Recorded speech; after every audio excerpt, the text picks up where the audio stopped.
Jayapataka Swami and Gopal Krishna Swami are talking, they don't call the people from outside India foreigners, they call them Westerners. Because we may all be foreigners to this world. But if we are trying to look for the same common spiritual thread, then we see everyone as the same. Otherwise, you say, don't talk to me, you're a Gujarati, or you're from Mumbai Central, and I'm from Borivali, so don't talk to me. We can divide people up by all kinds of seeing. This is the Rajagun, the mode of passion, is that we see different kinds of people. That, oh, those people are foreigners. Those people come from America.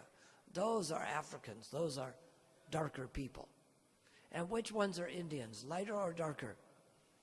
Which ones? Both. You find some Indians are so light, they're lighter than I am.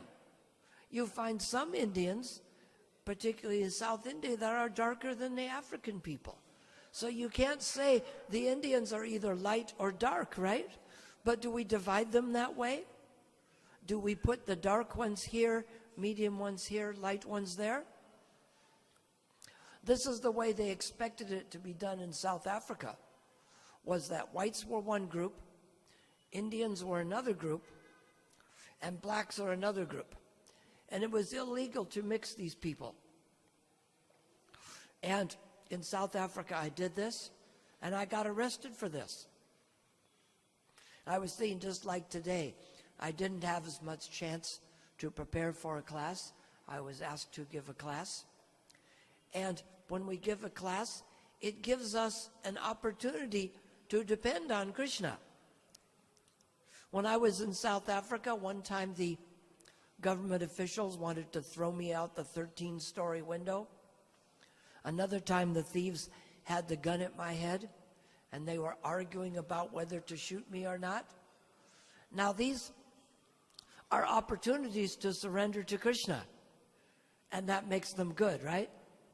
That's why every day you pray, please Krishna, put me in great danger so that I can depend on you. Who prays like this? We don't pray for this, but if it comes, we shouldn't resent it. We think that I have a way to progress in spiritual life, and sometimes Krishna gets it right, and sometimes Krishna makes a mistake. This is what we are thinking. Like we are going to the light, and sometimes it's correct because it's green when I get there, and sometimes it's incorrect because the light turns red. Is this a mistake? No.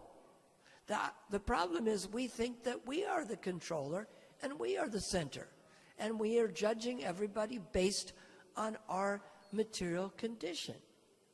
But we should realize that there are no mistakes in Krishna's world. Krishna makes it sometimes, we find as devotees, sometimes he makes it very easy, sometimes he makes it very difficult. In all affairs, difficulties can come for anyone, yes? Which kind of person does not have money problems? Do you know anyone who doesn't have money problems? Which brothers in India are probably more worried about money than anyone else? Which ones? Yeah, like the Ambani brothers. From there, we find that no matter what stage we are at, we could have done worse and we could have done better. So no matter what stage we're at, we want to progress more.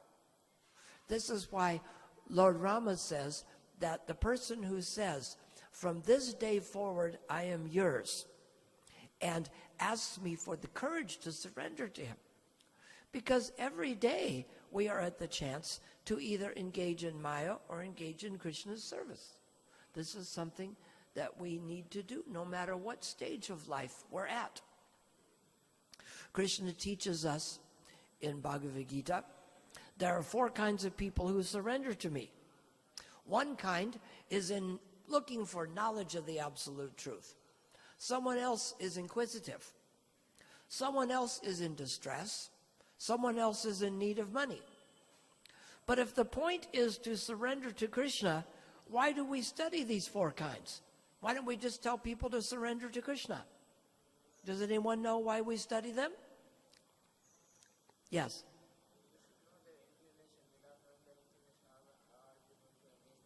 It's perfect. If we don't know their inclination, how do we engage them in service?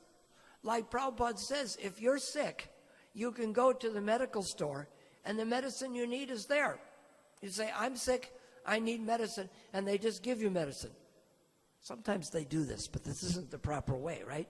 First, Prabhupada says you go to the doctor, he finds out what the disease is. Because if you're going to involve someone in Krishna consciousness, you need to know whether they're coming from distress or if they're in search of knowledge of the absolute truth. Someone shows up in a nice car with a beautiful wife and says, no matter what I have, I want to develop something more love in Krishna. And you tell them it's all just suffering. No, you have to understand about them. This is why quite often in preaching or book distribution, we ask questions of the people to find out. When Vaisheshika is distributing books, he first says, are you from Mumbai or are you visiting from somewhere else? You want to find out something about this person. You want to make some kind of friendship with them to engage them in devotional service. You want to do, as we do in the Bhakti Vriksha groups, people want to know how much you care before they 12 and less than 18, because it depends what counts.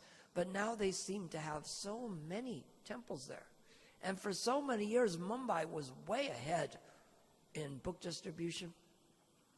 I think this year, they said that Juhu did a huge amount of books, maybe 1.6 lakhs, 160,000 Gitas. That's a lot of books, isn't it? But you know, they did about 100,000 more of that in Punjabi Bagh. They did about 260,000. And in east of Kailash, they did more than 4 lakhs. They seem to have so many congregation people involved and so many temples. I must study what they've done. And I'm sure they would not try to keep it a secret. You know, they like to make many devotees happy. Although they made Mayapur cry last year when they were the top in the world instead of Mayapur. But somehow they've been able to develop a huge congregation of people. There are so many people out there distributing books that we have to find out what it is they are doing. That even though Mumbai was way ahead in that, somehow, and you have big congregation here, and so many people come, somehow they even have more congregation. What is it that they have done there? Some sort of magic happened, or what happened? Does anyone have an idea? What we're willing to do with each other is we always share our ideas to see what it is that has worked in the different places. But what we have to understand is here, it is good that we have our own spiritual life we take care of. We have congregation people, and we help people for the first time to chant. And we also have a booth to help out the temple of the Vedic planetarium. So to be a progressive temple, we have to have all of these things available, where we help out our joint venture project, which is the temple of the Vedic planetarium, where we help ourselves, but we also make friends with people in the neighborhood. So many people in this neighborhood. I see people here who are here when I was here last year, because we build a brahmacharya ashram for people to come and live. But so many people have built their own ashrams that they can come and live here. So maybe we need to meet more people in the neighborhood and convince them to come by more often. It happens automatically, but when we meet people in the street, we get their name and introduce themselves and ask them to come by for the evening artik. And which evening do we have artik? Every evening. So it doesn't matter when they're free, because you can invite people to a Sunday program. Maybe they're busy on Sunday, but we have something for everyone. We have a Sunday program every Sunday. We have other programs that are available every day. And quite often it's good to create an urgency program. Like now we have this program that's going from the 13th to the 16th. If you tell people about